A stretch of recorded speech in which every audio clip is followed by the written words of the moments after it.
Horus is one of the most iconic symbols from ancient Egyptian culture, and it has fascinated historians, archaeologists, and enthusiasts for centuries. Some interesting facts about this mystical symbol. The Eye of Horus serves both as a protective amulet and as a representation of divine wisdom.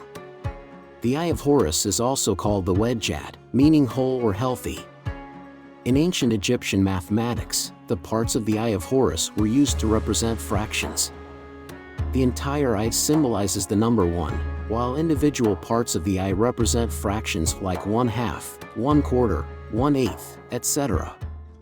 In medieval times, the Eye of Horus was sometimes used as a symbol in alchemy and medicine.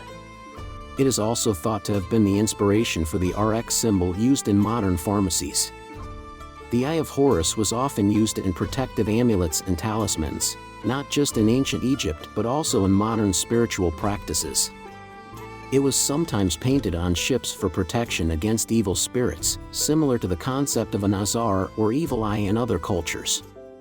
The Eye of Horus has found its way into popular culture, often used in tattoo art, jewelry, and even in video games and movies that draw on mythological themes. The symbol was often incorporated into the architecture of temples and other sacred spaces. The Eye of Horus was also a hieroglyph, used in religious texts and inscriptions. The Eye of Horus is usually the left eye, the moon eye, which stands for healing, restoration, and protection. The right eye is considered the Eye of Ra, symbolizing the sun and destructive power. Despite their differences, the Eye of Horus and the Eye of Ra are often conflated and can serve similar roles in mythology and religious practice. In ancient Egyptian mythology, the tale surrounding the Eye of Horus is steeped in family drama involving Osiris, the god of the afterlife, Isis, his sister and wife, Set, the god of chaos and Osiris' brother, and their son, Horus, the sky god. The Egyptian pantheon comprised a complex hierarchy of gods and goddesses who were associated with the forces of nature and human experiences. At the forefront were Osiris, the god of the afterlife, Isis, the goddess of magic and motherhood, Set, the god of chaos, and Horus, the sky god representing the divine kingship of Egypt. Osiris was a benevolent ruler, credited with bringing civilization, agriculture, and laws to humankind. His reign was marked by prosperity and peace.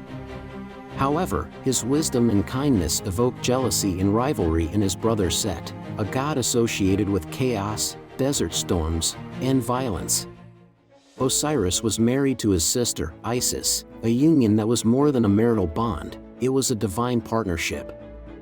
Isis was revered as a protective deity with magical powers.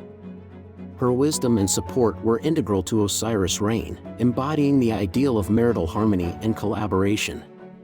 Set harbored a deep-seated resentment towards Osiris for his righteous reign and the adulation he received from the people and other gods.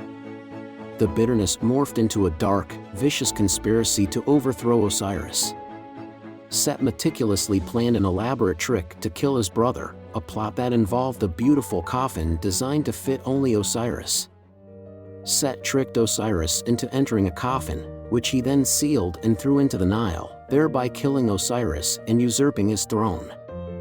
Isis, stricken with grief and determined to revive her husband, managed to recover his body and, with the help of the deity Anubis, she resurrected Osiris long enough to conceive a son, who would be named Horus.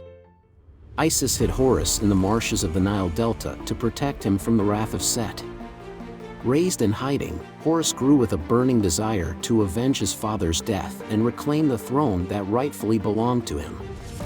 The young deity matured and emerged with an unyielding determination to confront his uncle Set.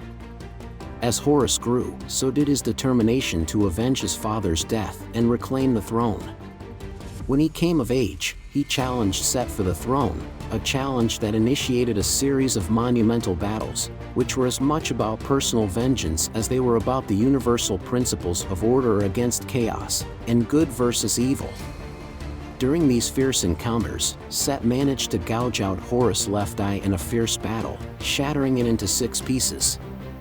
the loss of his eye was not just a physical loss but a cosmological one, as the eye represented the moon, with the waxing and waning of the moon echoed in the eye being torn apart and later restored. In Egyptian mythology, numbers often held symbolic significance, and the number 6 was no different. The choice to fragment the eye into 6 pieces can be seen as a deliberate act to subvert the concept of Ma'at, which represents truth, balance, order, and cosmic harmony. By breaking Horus' eye into 6 pieces, Set was essentially trying to disrupt the natural order of things. It was an attempt to inject chaos and disorder into the cosmos, an act representing his intrinsic nature as the god of disorder, violence, and chaos.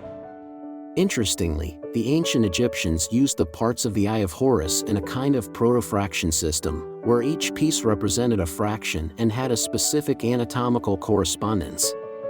The 6 pieces were used to represent the 6 senses: sight, smell, hearing, taste, touch, and thought, indicating a holistic destruction aimed at destabilizing not just Horus, but the perceptual understanding of the world itself. In a wonderful twist of healing and restoration, the god Thoth, the deity of wisdom and magic, intervened.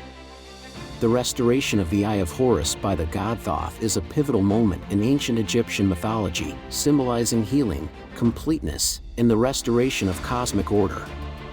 Thoth collected the 6 shattered pieces of the Eye of Horus, which had been torn apart by Set during the intense battles between Horus and Set. Thoth, the god of wisdom, magic, and writing, possessed exceptional knowledge and mystical powers. It was his wisdom that enabled him to undertake the task of restoring the eye. With the fragments of the eye in his possession, Thoth recited powerful incantations and spells. These incantations were not just ordinary words but imbued with divine power, as Thoth was considered the master of language and writing.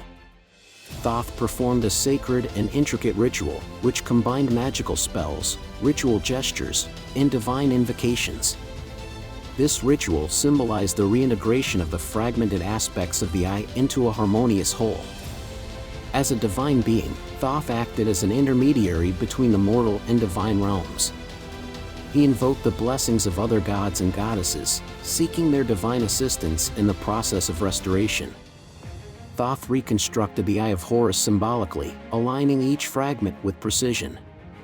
Each piece represented a specific sense or aspect of perception, and the restoration process was not only physical but also symbolic, representing the restoration of order and balance in the cosmos.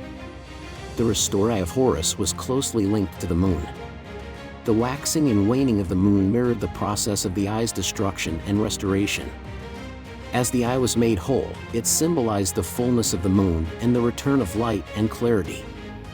Once the restoration was complete, the Eye of Horus was not just a physical organ but a potent symbol of healing, protection, and wholeness. It possessed the power to ward off evil, restore health, and bring about a sense of completeness. Thoth presented the fully restored Eye of Horus to Horus, the rightful heir to the throne and the son of Osiris. Restored to wholeness, Horus offered his healed eye to his deceased father Osiris, an act of filial piety and love, helping him to find rebirth and resurrection in the underworld.